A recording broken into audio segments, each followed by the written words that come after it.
Hi friends, today we'll be seeing how to prepare crispy papadis at home that we can use for preparing our sev puris or papdi chaat, and they are very tasty. The papadis that we generally get ready-made from outside are prepared using palm oil, which contains a greater extent of saturated fat, and it even involves reheating of oil, which generates trans fats. Both these categories of fats have very harmful effects on our health, so I prefer preparing them at home. Let us see how to go about this recipe. For this, we will require 200 grams of all-purpose flour or maida, 2 tablespoons of barik rava, 1 tablespoon of carom seeds or ajwain, 4 to 5 tablespoons of oil, and half to 3/4 teaspoon of salt.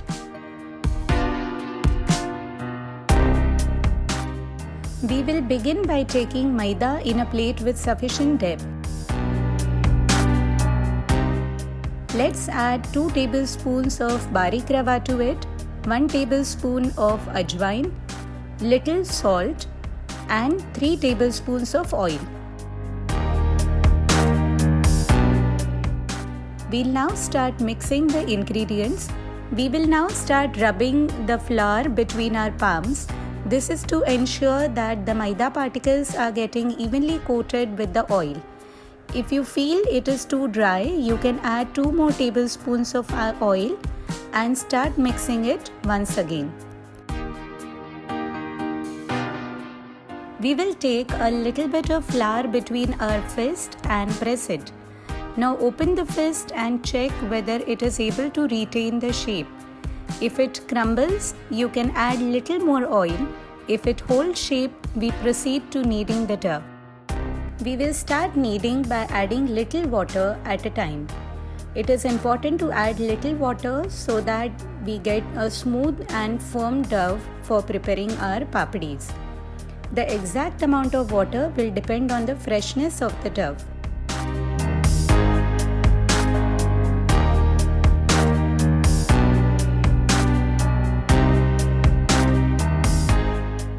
As we can see, our kneaded dough is smooth but at the same time firm. We'll keep it covered with a cloth for around 30 to 45 minutes.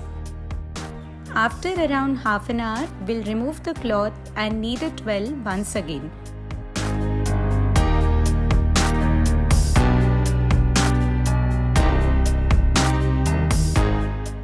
We'll now divide this dough into equal portions. Take one portion, flatten it with your palm, and we'll start rolling it into a chapati.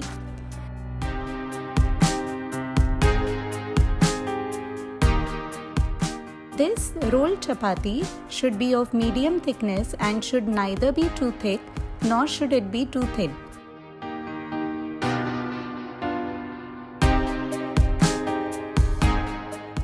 Our rolling is now done and we'll proceed to the next step.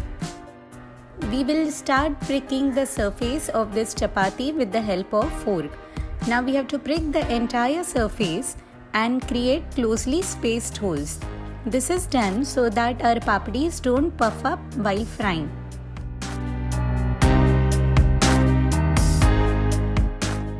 After doing this, using a cookie cutter or a small katori, we will cut circles of equal dimensions into the rolled chapati.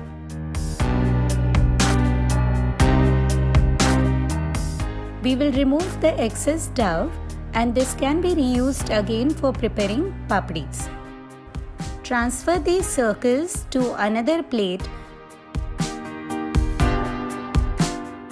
We will repeat the process with another dough portion.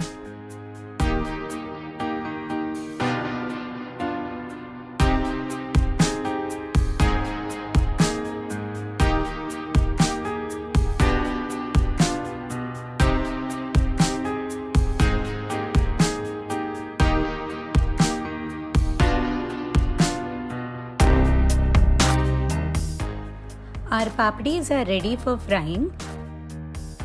We'll now take oil in a kadhai and set it on medium heat. The oil should not be very hot. Now we'll start adding slowly the papadis to it and fry them on medium heat.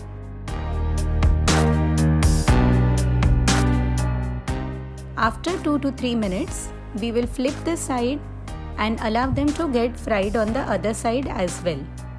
Once they turn even golden brown from both the sides, we'll hold them against the pan to drain the excess oil and then transfer them to the tissue paper to absorb any excess oil. Let us fry another batch.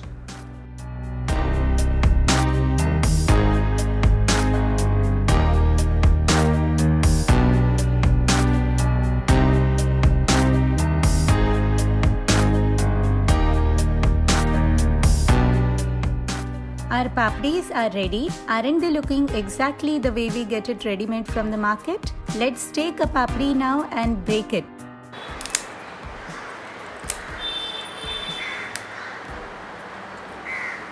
How crisp and nice it has become.